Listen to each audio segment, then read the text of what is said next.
Este concurso es Pasaporte por un Artista, es un concurso organizado por la Alianza Francesa y la Embajada de Francia. Hay 8 artistas que son todas aquí y se van a explicar un poquito cada obra. Entonces, empezamos. Y nos presentamos, yo soy Ron Reyes y Laurent Lebouris. Nosotros somos artistas y curadores a la iniciativa de un centro de investigación en arte en Marseille, en el sur de Francia, que se llama Dos Mares. Y el proceso que utilizamos para este pasaporte es bastante diferente de los procesos de los años anteriores. Lo que hicimos fue la metodología de trabajo en Marseille, del acompañamiento de artistas, lo replicamos acá. Empezamos el trabajo desde el 6 de julio a distancia y a partir del 13 de agosto trabajamos acá en Lima, sesiones individuales, personalizadas y sesiones colectivas una vez por semana en la Alianza Francesa. Esta mesa de trabajo es una réplica de la mesa de trabajo con la que trabajamos y pensamos en conjunto en la Alianza, y se instaló durante las semanas de montaje y de procesos in situ. Podemos decir es que este proyecto colectivo, digamos, es para tener un poquito más de cooperación en un concurso que es más de la competición. Proyecto colectivo se llama Río. Los artistas de Pasaporte son a la iniciativa de este colectivo que se va a desarrollar durante, no sé, los años próximos. Río ya tiene la primera colaboración, que es la residencia de un mes en Lima. Es el primer gesto de este colectivo. Y la segunda proyecto que ya está planificado para el 2024 son exposiciones en Francia, una en Marseille y muy posiblemente en París. El título de la muestra se llama Reconstruir refugios. Hay que bien entender lo que para nosotros es un refugio. No hablamos de una migración climática o no sé qué. Hablamos de una diferencia entre un cobijo para protegerse, para quedarse afuera de una crisis, de un peligro inminente, ¿no? Y un refugio que es un espacio con mucha gente que se va a imaginar un proyecto para cambiar lo que se va a ocurrir después en el mundo. Entonces, el cobijo es un poquito más personal y sin mover nada. Esperar que no cambie nada, y el refugio es el lugar donde podemos imaginar un montón de cosas, entonces es más colectivo y más dinámico. Empezamos por la obra de videoproyección, que es la obra de Álvaro Acosta. Esta propuesta se llama Estética Unisex, de Álvaro Acosta, que es un artista de Puno, un artista profesional porque es su actividad principal, y trata de la comunidad de este lugar, y trata generalmente de la transmisión de saberes y la visibilización de un cambio de mirada sobre esta comunidad. Es el lugar exactamente, funciona como un templo, es un lugar para prepararse a afrontar la calle. Entonces el machismo, el heteronormalidad, y para él esta propuesta funciona como un refugio. Entonces prepararse a salir y como una armadura blindada, y es un homenaje a Michel, que fue un líder de esta comunidad. Tiene que ver, obviamente, con el documental, porque hay imágenes documentarias, pero hay un trabajo artístico sobre la transparencia, el espejo y un montón de espejos, y la superposición de capas, como es exactamente el maquillaje y el travestizamiento. Entonces, es una propuesta compleja, porque hay 6 pantallas diferentes.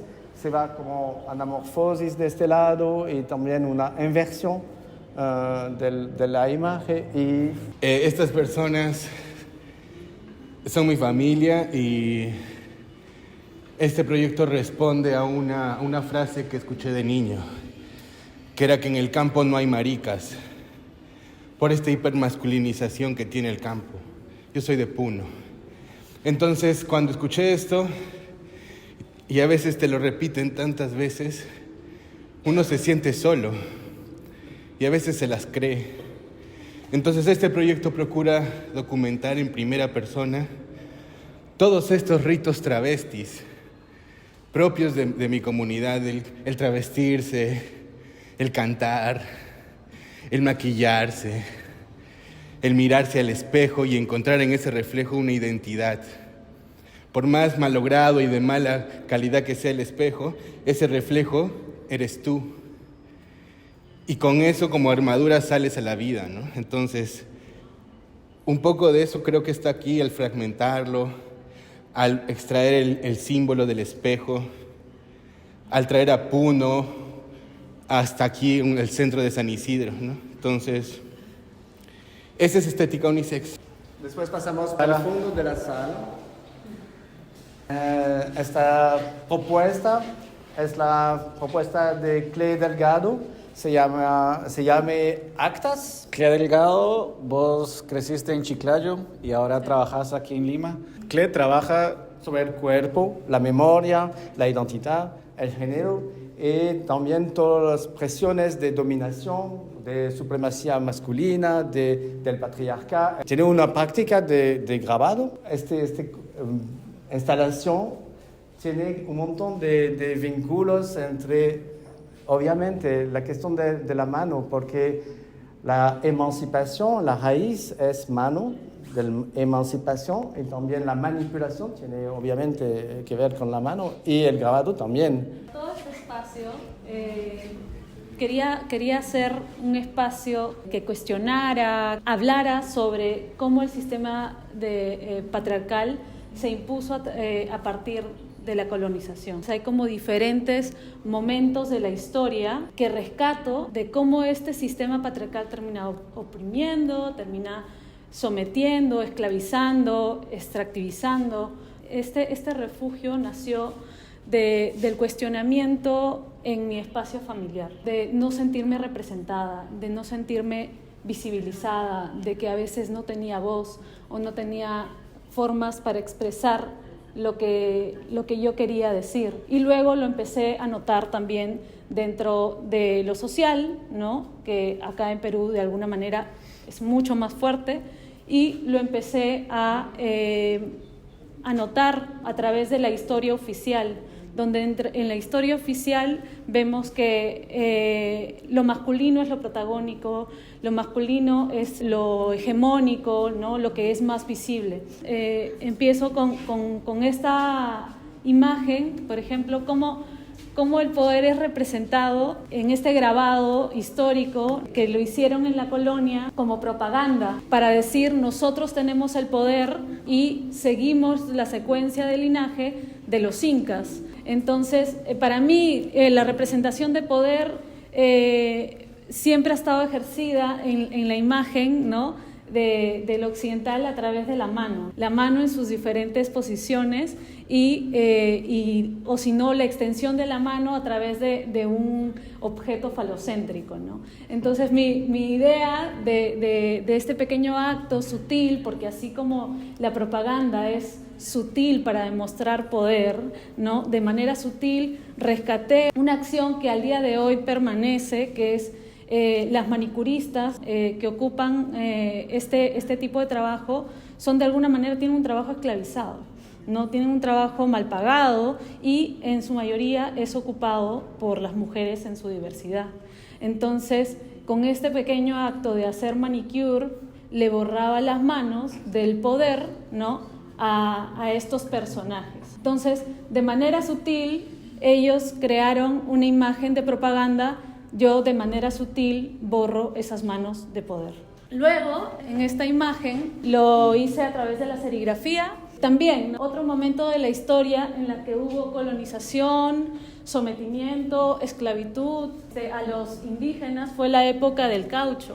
Para mí era como el raspa y gana, raspas o borras este momento de la historia que fue tan duro y de alguna manera hago aparecer a esta líder ayánica que es Estela Casantos y que como parte de la historia contemporánea es que en el 2021 murió luchando para proteger la selva, la Amazonía. Es una forma para mí de hacer aparecer lo femenino dentro de esta historia oficial donde no nos vemos representadas. Y luego acá está acta de emancipación, donde yo rescato esta acta de la independencia, que al igual que las otras son una máscara del poder para manipular las mentes o el imaginario de las personas.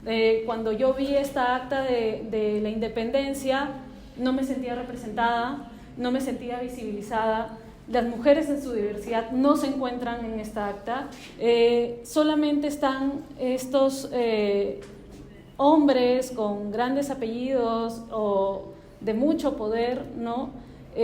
Diciendo o hablando por un grupo más grande de personas que era el Perú, ¿no? Y de hecho no mencionan a las provincias, y yo toco a las provincias como ese femenino que es oprimido por la capital, que hasta el día de hoy pasa. Tengo algo que decir, tengo algo que expresar, ¿no? Y si sale como un grito es porque mucho lo femenino no ha sido visibilizado, no ha tenido voz por mucho tiempo. Otro grabado más. Hay dos parlantes de cada lado y una voz como sí. sutil.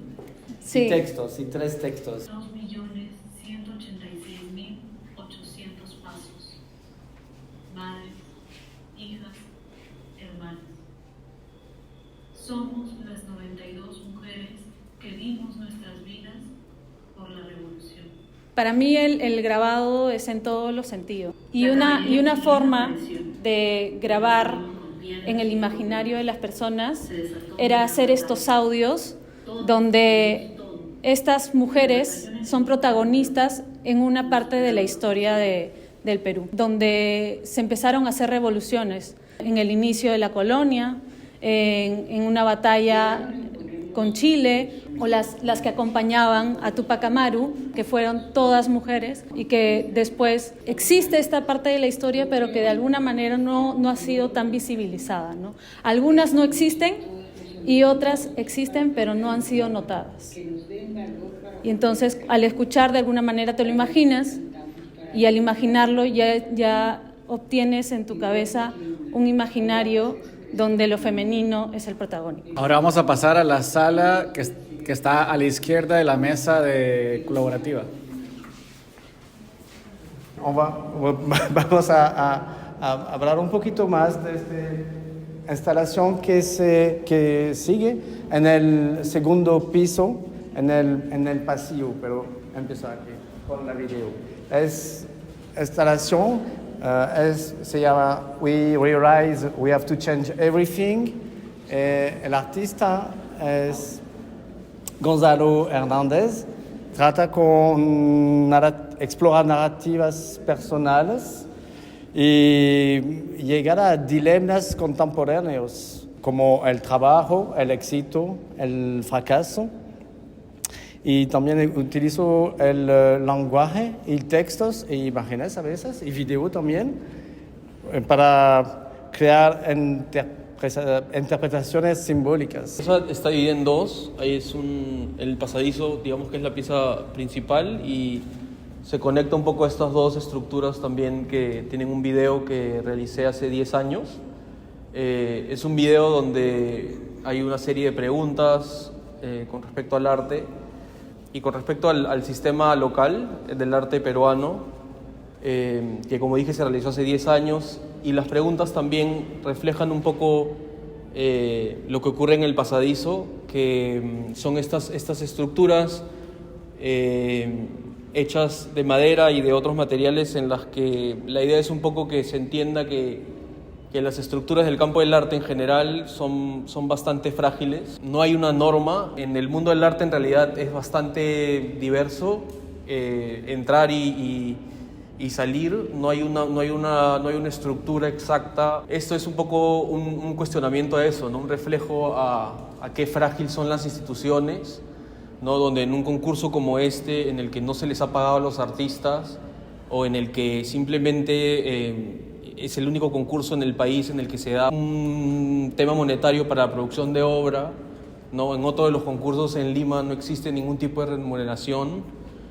Entonces nada, es como una idea de tratar de entender un poco también desde lejos, porque yo no vivo hace 8 años acá en Lima, y simplemente cuestionar algunas cosas que hace 10 años, digamos, al realizar este video ya preguntaba. En cada sala hay frases aleatorias que son extractos de las sesiones de trabajo colectivo durante el mes de acá en Lima con todos los artistas. Por ejemplo, aquí hay una frase que dice: ¿por qué el nombre de un concurso puede todavía hoy en día titularse pasaporte o visa? Claramente haciendo referencia a la noción de pasaporte. Y también en Francia, he estado comentando con los artistas, en Francia hay un concurso que se llama Visa para la Creación y está dedicada exclusivamente para los artistas del Caribe y de África. Entonces también pone cuestiones sobre la mesa en quién da una visa, desde dónde se da esa visa, o quién permite, una vez más, dar el permiso de pasar un puerto o una puerta, passeport. Entonces, estas frases que están un poquito escondidas, pero hay que buscar por estas frases, son extractas del colectivo. Es como pensamientos, no hay respuestas, sí, no. Es para ver que cada uno puede pensar a partir de estas frases. De Andrés Argüelles, que se llama el Cuevaverso. Podemos subir, sí, entonces el campo de reflexión de Andrés empezó por una fascinación de las grandes piezas de la historia del arte, pero nunca lo he visto de verdad, únicamente a través de copias en libros o en la pantalla de la compu. Entonces es interesante cómo trabaja a partir de vacíos, digamos, de huecos que existen entre su propia historia y la historia general, grande, histórica, como oficial. Y hay obviamente un montón de humor y de absurdo. Podemos decir que es como un tipo de refugio, una acumulación grande de evidencias aquí para posiblemente hacer una otra historia, para reivindicar que todos esos objetos pueden reivindicar reclaman su valor histórico. Este proyecto es que esta mezcla del concepto del multiverso, de las películas de superhéroes, ¿no? El Spider-Verse, todo eso, y con Cristian Cueva. Entonces, y el proyecto se llama el Cuevaverso, ¿no? Entonces, inicia con la pregunta de qué hubiese pasado si Cueva no hubiese fallado el final del penal contra Dinamarca. Entonces, y en mi respuesta hipotética en el ficción, donde todo puede ser posible, y sobre todo donde el fracaso se convierte en victoria, Cueva termina con su equipo de fútbol, con el equipo del Perú, termina ganando la Copa, ¿no? Entonces, y esto es como una especie de pensar en nuestros sueños, nuestros anhelos, que son truncos, de qué hubiese pasado, en darles un valor también histórico, ¿no? Porque generalmente en la narrativa histórica no se cuentan los anhelos, los sueños, las decepciones y la derrota, ¿no? Entonces, tratar de desarrollar los sueños que tenemos, los anhelos que tenemos, y materializarlos es una forma de reclamar estos como cosas que pasan, ¿no? Porque son reales, ¿no? Entonces, no es una ficción, ¿no? Sino es real, ¿no? Parte de la pregunta ¿qué hubiese pasado si? También viene inspirado de otro proyecto, porque este es un subproyecto de otro proyecto que se llama el Incaverso, de qué hubiese pasado si los españoles no hubiesen conquistado el Perú, ¿no? Entonces estas preguntas de qué hubiese pasado, son las típicas preguntas que nos hacemos, como qué hubiese pasado, no sé, pues si hubiéramos nacido en un espacio más privilegiado, si tuviéramos un poco más de dinero para viajar. Entonces esos tipos de preguntas creo que también son muy válidas y merecen como un reconocimiento, creo, ¿no? Y de eso se trata este proyecto, ¿no? Que es también apuntar que el fracaso y los sueños que hay detrás del fracaso también son oportunidades de cómo leer otra vez la historia, ¿no? Ahora pasamos al final del pasillo con Fernando Nureña. Aquí está la obra de Fernando Nureña, que se llama El Porvenir, que está en la pantalla directamente. Y también, no sé si viste el cartel abajo de la escalera. Entonces, El Porvenir tiene obviamente algo que ver con el futuro. Es una investigación, exploración, interrogaciones sobre el porvenir enfrente del ambiente neoliberal. La idea fue hacer un cartel que tenga alguna relación con el futuro, y para muchas personas o para las grandes mayorías hay un futuro cancelado, ¿no? Que está de espaldas a la gente por cómo está organizada, cómo está organizado el modo de producción como de la vida misma, ¿no? O sea, los afectos, la salud, la educación, el trabajo, todo está como inscrito en una forma neoliberal que tiene que ver con haber mercantilizado casi todos los aspectos de la vida, ¿no? Pasamos por las oficinas de Newmont Yanacocha, que es la minera de oro más grande de Sudamérica, que está acá en Miraflores. Pasamos la Confederación Nacional de Empresas e Instituciones Privadas del Perú. Y en el camino, entre esos dos espacios, pasamos por el Malecón de Miraflores y por Dazo, Peset, el Golf, como acá a la espalda, ¿no? Y me interesaba que cuando el Porvenir miraba a estos lugares, claro, estos edificios o estos lugares podían ver el Porvenir de frente, ¿no? Como escrito como bien, derecho. Mientras que el espectador y yo, cuando mirábamos el cartel, teníamos el cartel de espaldas, ¿no? Entonces es un juego como con esa idea de hacia dónde miramos el porvenir. En esta sala hay otras dos frases, pero que también son parte de la reflexión. La frase de allá, ¿por qué no aparecen los artistas en el afiche de la exposición? Es porque al crear toda la comunicación de la exposición, si ven el afiche de la entrada sobre la calle y los artistas locales nunca están mencionados. Entonces también era como un clin d'œil a por qué el curador extranjero está marcado en grande y los artistas no aparecen en el afiche principal. Si no hay artistas, no hay exposición.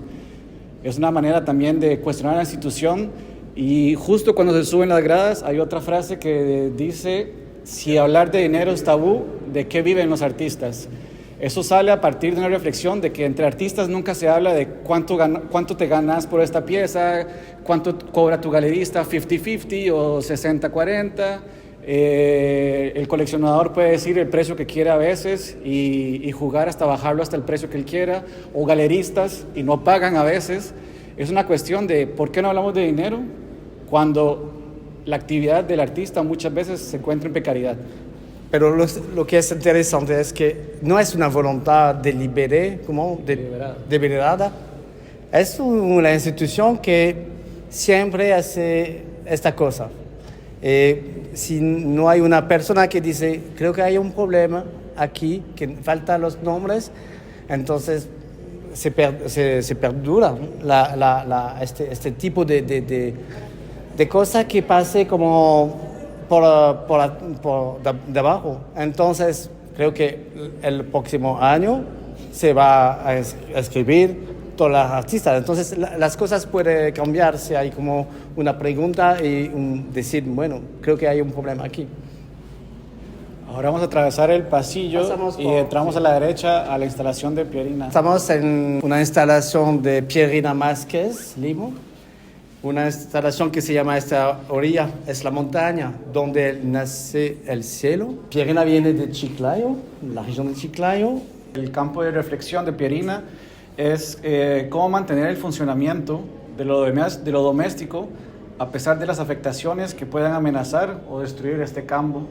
La idea del refugio en esta instalación es cómo se generan otras narrativas a partir de la creación de herramientas que normalmente son de uso doméstico y que son compartidas, que para proponer una manera alternativa justamente de este campo doméstico. Y el desafío es cómo hacer entender a un espectador que esos objetos son cargados. cómo mostrar este proceso y su valor afectivo. Este proyecto, como comentaron Laurent y Ron, parte de la no comprensión sobre la idea o la llegada de la muerte. A partir de eso, yo he sido criada de manera católica. Nunca me había enfrentado a ninguna experiencia con la mortalidad ni con la enfermedad, y a partir de eso para mí fue muy difícil entender desde los cánones católicos cómo trascendía un cuerpo. Entonces, como dijo Ron, en mi trabajo siempre parte sobre la autobiografía y encuentro las formas de generar una especie de relatos alternativos o contrarrelatos para enfrentarme a las vicisitudes de mi propia vida. Desde la dominación masculina, desde la dominación de las instituciones, por ejemplo, y en este caso pasé 2 años enfrentándome al deterioro del cuerpo de mis padres y finalmente a la muerte. Y mi abuelo me dijo que nosotros, como descendientes de los Moche, deberíamos entender la muerte como un viaje privilegiado. A partir de eso, empecé a generar estos objetos y a hacer mi propio ritual, altar de despedida a mi padre. Muchos de los objetos que ven aquí han sido creados junto con mi familia, con mi madre y mi abuelo. El reto era cómo poder trasladar esta energía y que no solamente se centre en estos objetos por su belleza o como por las analogías que pueden generar al verlo. Y pues a través de la autobiografía y la escritura generé una especie de capítulos y de manifiestos que pueden ver en la parte de atrás, que están en esos dibujos, que cuenta y narra un poco estos capítulos desde el nacimiento, la cosecha, los espíritus y pues la muerte. Y cómo ese ciclo, a través de este entendimiento sobre la tierra, me dio a mí y a mi familia este espacio para enfrentar la muerte de otra manera. La instalación que ven aquí y los dibujos, todo ha sido, he habitado este espacio por casi una semana y media, y ha sido todo generado in situ, ¿no? Entonces, las formas del altar y las piezas, que no solamente hay cerámica, sino piezas de uso personal, han servido y me han servido para transitar este proceso, generando este espacio casi de despedida, pero sabiendo que cada uno de estos objetos contienen, más allá que por ser objetos utilitarios, tienen una voz y están cargados de algo y de alguien, porque han sido creados no específicamente con el fin de ser vistos, sino con el fin de generar una comunidad o una colectividad con mi propia familia. Ahora pasamos a la instalación de Les. Aquí estamos en la instalación in situ de Les Egusquiza. Tiene toda su familia, sus raíces a la Amazonía, digamos, en el río, cerca del río, de Marañón y Amazonía. Marañón, el Ucayali y el Amazonas. Exacto. El nombre de su instalación. En el horizonte no existen mar. El campo de reflexión es a partir del territorio, también de la memoria, de la transmisión de la memoria y de tradiciones ancestrales, y también del río, que tiene una parte muy importante. Un proyecto desde hace ya un tiempo en la que yo voy viajando por el territorio peruano a partir de un mapa afectivo. Es decir, voy a lugares donde conservo memorias y también voy a lugares donde no he ido antes para enfrentar aquella memoria oral con las que yo me he formado, he crecido y he formado mi identidad. Parto este viaje con esta pieza en el Ucayali, en Pucallpa, hacia Iquitos, navegando 7 días en Río Bajo, desde el Ucayali hasta el Amazonas. En este transcurso yo llevo hidrófonos con las que voy registrando en ciertos lugares y escuchando. Al mismo tiempo voy haciendo dibujos y reflexionando y encontrando ahí que el horizonte que estoy viendo es diferente. Paso de vivir en la costa, de trazar una línea en el horizonte plana, ¿no? Ahí, desde a las montañas, a ir a relieves, a la Amazonía, que está llena de muchas vibraciones, que luego al reflexionar y ver en esos dibujos, entiendo que cuando trazamos un horizonte, la trazamos como una línea lejana. Entonces, básicamente lo que quiero es reflexionar sobre que allí, que lo que vemos allá, no es allá. Es un cuerpo que vibra, que siente, porque tengo una preocupación constante sobre nuestra relación con los seres que habitan este planeta. Entonces, al decirlo paisaje, siento que nos estamos alejando. Y lo que yo planteo es reconocer que eso vive, eso late, eso se escucha. ¿Cómo se escucha? ¿Digiere? ¿No digiere? Lo sentimos, lo podemos ver, lo podemos oír. Y yo al pensar esto, también comienzo a pensar en cómo yo he hecho mi refugio. Esta instalación está hecha con todas las cosas que yo tengo en mi hogar. En mi hogar, y mi hogar es todo el cuidado de mi parte materna. Mi parte materna está situada en Iquitos y he escuchado y he sentido a Iquitos o a la Amazonía dentro y en el oído, más que estar yendo allá. Y desde aquí podemos como también pensar de por qué tenemos que ir a la selva para pensar en la Amazonía. ¿Por qué tenemos que ir a un lugar para reflexionar que existen otros lugares en este territorio peruano? Hablando de la Amazonía, un lugar con serios problemas de desplazamiento, dificultades, porque hay que ir en el río por días, hay que enfrentarse a serias dificultades que este país desatiende. Y al mismo tiempo pienso de que para poder reflexionar, desde movernos, desde desplazarnos, desde esa mirada hacia que todo tiene espíritu, es también reconocer nuestros propios ancestros, sin ir tan lejos en reflexionar en ancestros de hace 1000 años y sus prácticas, sino de pensar qué es lo que nuestros ancestros nos dejan y las cosas que tenemos que perdurar. Entonces, en esta instalación están las plantas de mi abuela, que persisten y viven más años que yo, entonces que tengo la tarea de cuidarlas. También están en ciertos pomos, pues preparados, con los que mi madre me ha cuidado, algunos que son míos. Hay una que está hecha de lagunas y de ríos que llevo conmigo. Estas piedras son mías, son regalos de amigos con mucho cariño, que saben que yo encuentro en piedras seres que cuidan.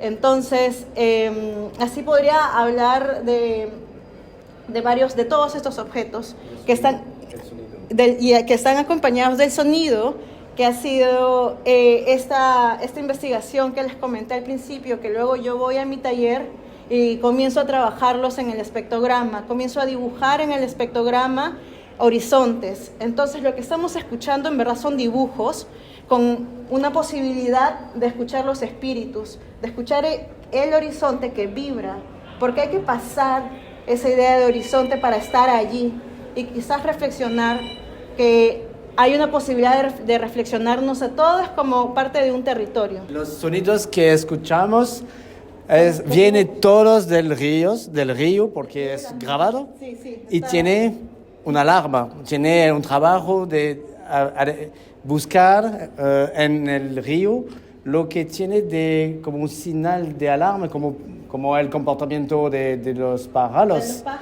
Entonces hay como una equivalencia, buscar una equivalencia entre un señal de alarma que se puede tener en el río mismo. La relación con el refugio, desde otro acercamiento, es que esta propuesta construye un refugio del orden de lo imperceptible, donde el espectador debe aprender este lenguaje, aprender a reescuchar, es decir, la tarea que existe de un aprendizaje del colectivo, de todos de un nuevo sonido a partir del territorio.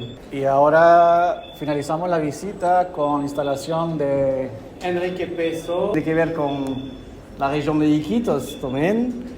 Explora dispositivos de memorias para traer a la conciencia colectiva hechos que permanecen en los márgenes de la historiografía hegemónica. Entonces, abrir discusiones en torno a las memorias de la Amazonía desde un enfoque social, antropológico y desde de las artes visuales.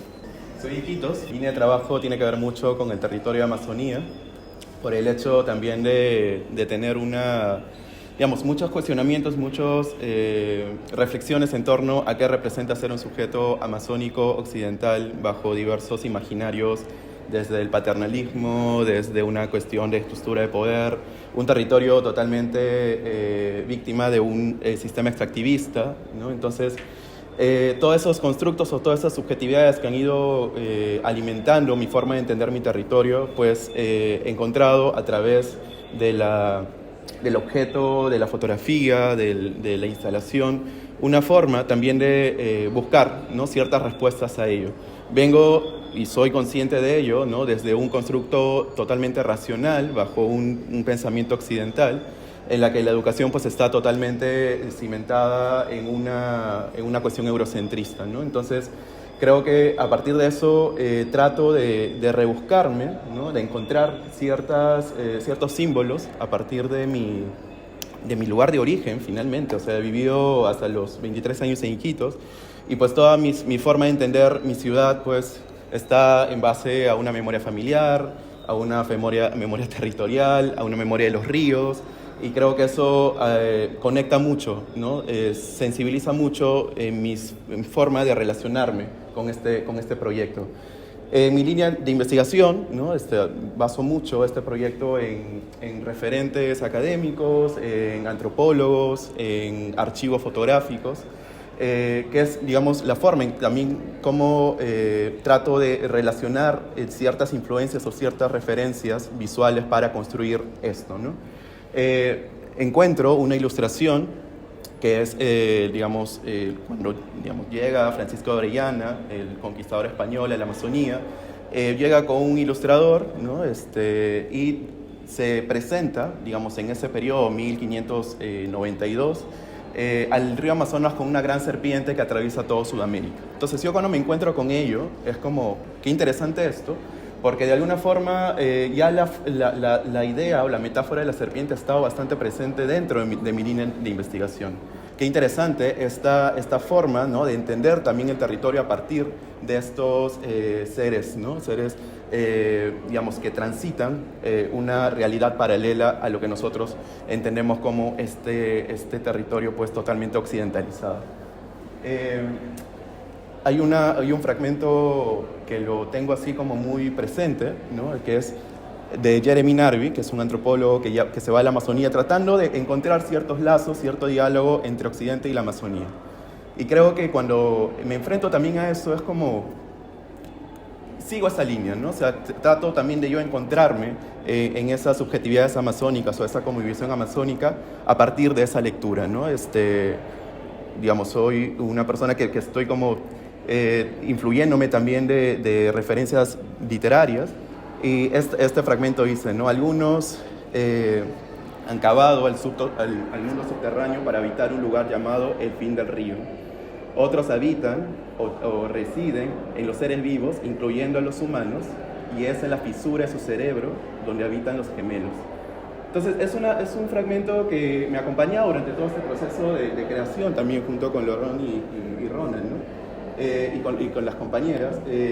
Trato como de encontrar cuál es ese fin del río finalmente, cuál es ese lugar o no lugar que habla justamente la comunidad Xaninka, que existe la Virari, que es la serpiente cósmica creadora del universo, y que esta serpiente habita en las profundidades de los ríos y que está atrapada por lianas.